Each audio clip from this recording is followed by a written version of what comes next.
Fact. Okay, so he needs somebody to give him specifics on what they did wrong. He needs specifics. And only then will he apologize. I got you, Prince Harry. I got your back. Yeah, right. Or here's just a couple off the top of my head, all right? Your wife's a bully.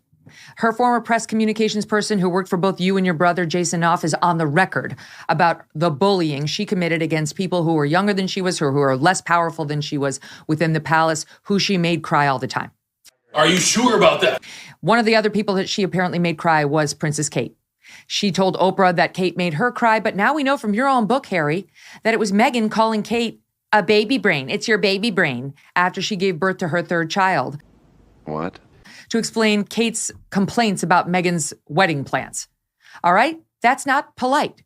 That is rude, as Prince William later told you in referring to your wife. That has a tendency to make people not like you. Fact. When you have the nerve to comment on their hormones after they just had a baby when you barely know them. Number 2, she's a brat. We know from Dan Wootton's reporting, which is, you can take it to the bank. Dan's reporting. He's got very solid sources. He broke Megxit and he was right. What? That she was upset about her tiara. She wanted the one and she couldn't get it because it had some stone that was controversial, etc. And Harry said what Megyn wants, Megyn gets, and the Queen had to reprimand him. Boy. That's the kind of story that makes people dislike you, within the royal family and without. Your wife abandoned her entire family. That's another thing, in favor of celebrities at her wedding. Come on now, dawg. She cut ties with virtually everybody whose shoulders she had stood on her way up the fame scale, just as soon as she met you. Why? Why? Well, that seems a little rude too, kind of disloyal, also annoying. And then what was George Clooney doing at your wedding? You didn't know him. She didn't know him.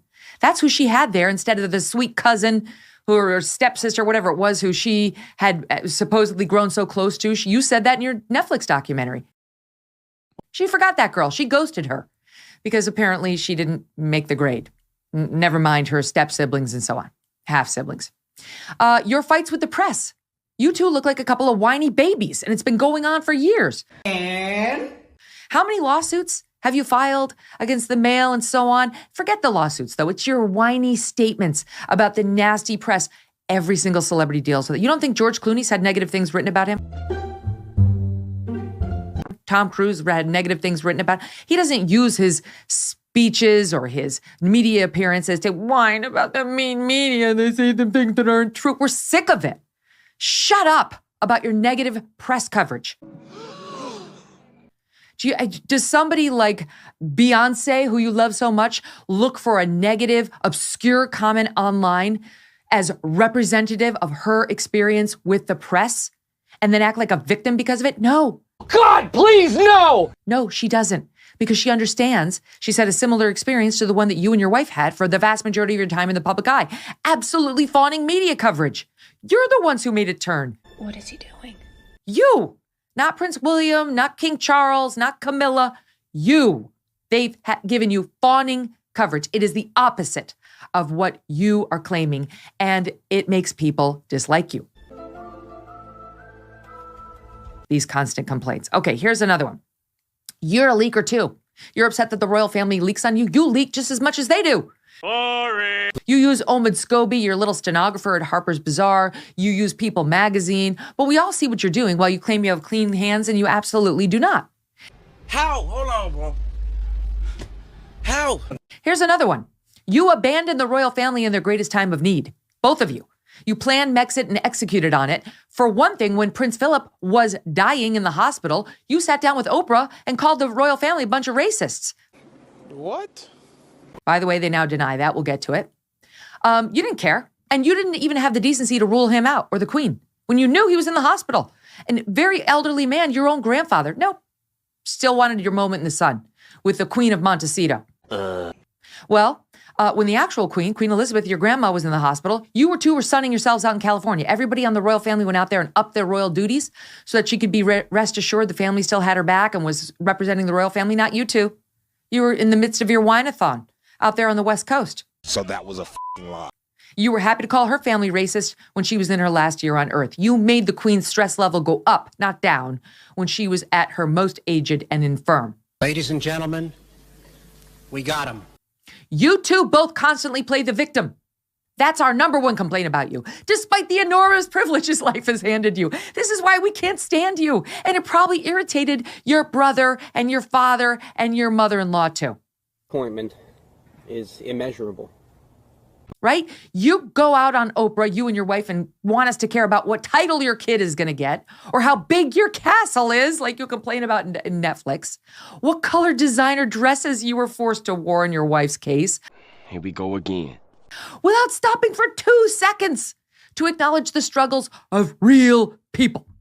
No one cares about your kids' damn titles or your tiny castle or your beige dress. Okay. No one feels sorry for you, but you continue asking us to do so. And we're sick of it. All right? Your wife even wanted us to accept her as a Me Too victim, saying she'd been objectified. She was objectified because people looked at her on the set of Deal or No Deal and didn't want her opinion on inflation. That doesn't make sense.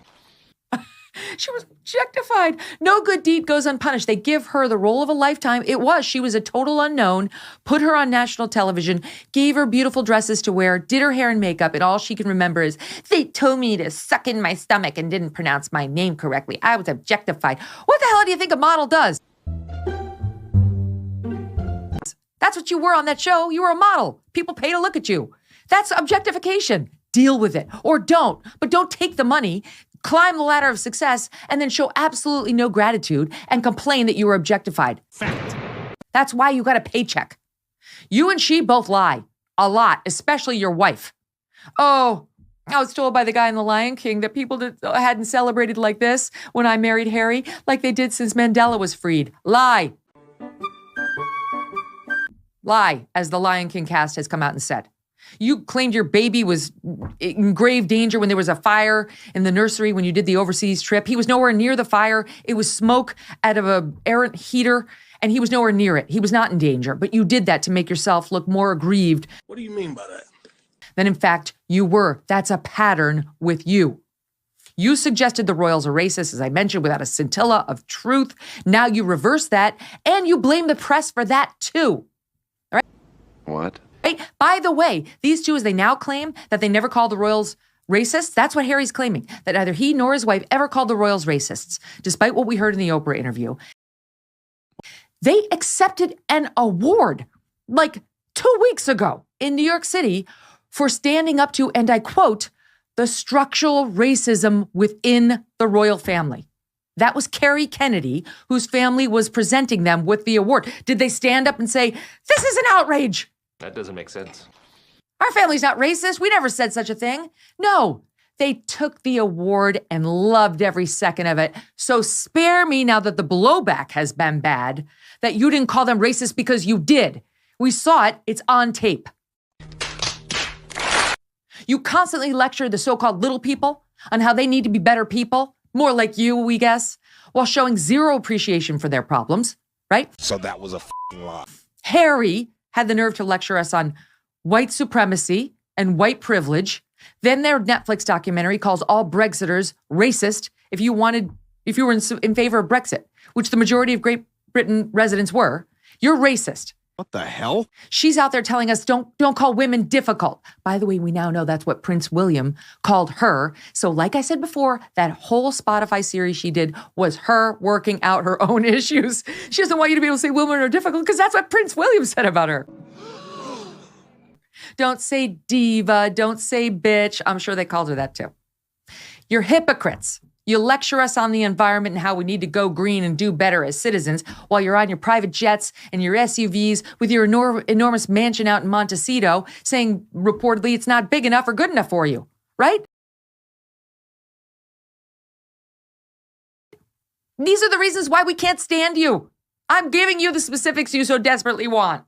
You lecture us on kindness and how to be nice and be kind while you bully the little people around you. Half your staff walks out every other week because they can't stand working for you. What does it take to make somebody walk out on working for a royal? Probably a lot.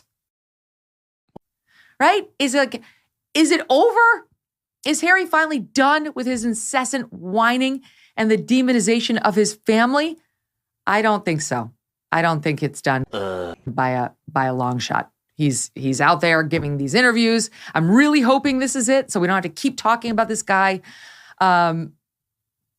They don't seem to ever get bored of the spotlight. Okay. Is your business still using spreadsheets and emails to manage important sales commission? Mm-mm. Is your support and operations staff stretched thin? Not good.